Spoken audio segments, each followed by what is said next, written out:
Meron tayong malinis na chicken legs at maglagay tayo ng kaunting asin. At ilagay na natin yung ating paminta. Timplahan muna natin siya. At lagyan natin ng toyo. Tansyahin lang natin kung ano karami yung ating toyo mailagay. Tansyameter na naman yung gamit natin. Naglagay ako ng seasoning. At ilagay na po natin ng isang pineapple. Isang kanang pineapple juice ang aking inilagay. At alam niyo na kung ano yung ating lulutuin. At ayan, naglagay na tayo ng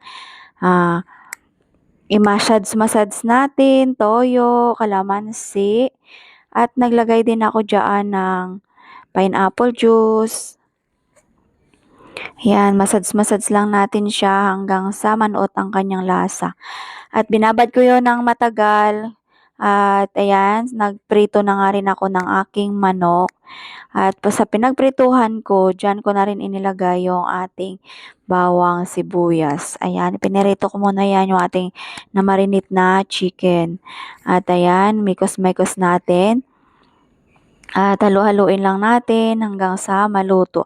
Gusto ko talaga yung ganyang pagkakaprito. At nung naigisa ko na yung ating bawang sibuyas, inilagay ko na yung ating pinagbabaran. At dyan natin siya pakukuluan. O, di ba mga mami, halu-haluin nyo lang siya.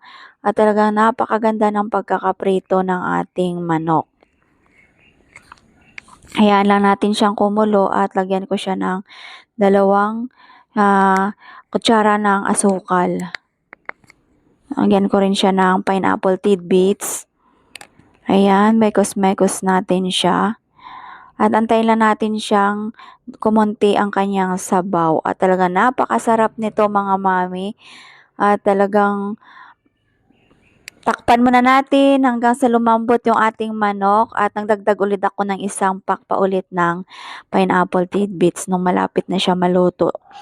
Dahil nakuntian ako sa nilagay kong isang maliit lang na sachet, nagdagdag ulit ako ng isang sachet. Ayan, medyo luto na yung ating hamonadong manok. At ayan na po guys, antayin lang natin siya na medyo lumapot ang kanyang sabaw. Talagang napakasarap nito dahil medyo matagal ko siya na marinate. Nanonood talaga yung lasa ng pineapple sa ating manok. At ayan na po guys, sakto lang din yung prito ko ng manok at ayan, imekos-mekos nyo lang siya at antayin lang natin lumapot ang kanyang sabaw at ayan, luto na po yan.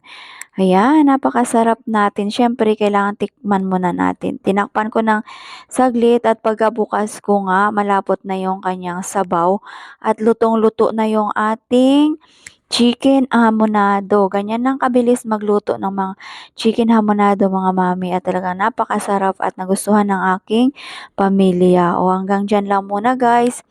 Maraming salamat sa mga nanonood ng ating video. Paki-share, paki-comment kung taga saan kayo hanggang saan naman to umabot yung ating video. At paki-like and share. Yan mga mami. Ready na ang ating chicken hamonado. O, ayan, kumuha na kayo ng kanin at luto na yung ating ulam. Saktong-sakto yung pagkakaluto ng ating chicken hamonado. O talaga mapapa-extra rice ka sa sarap ng ating ulam. O, ayan na po na guys. Bye-bye!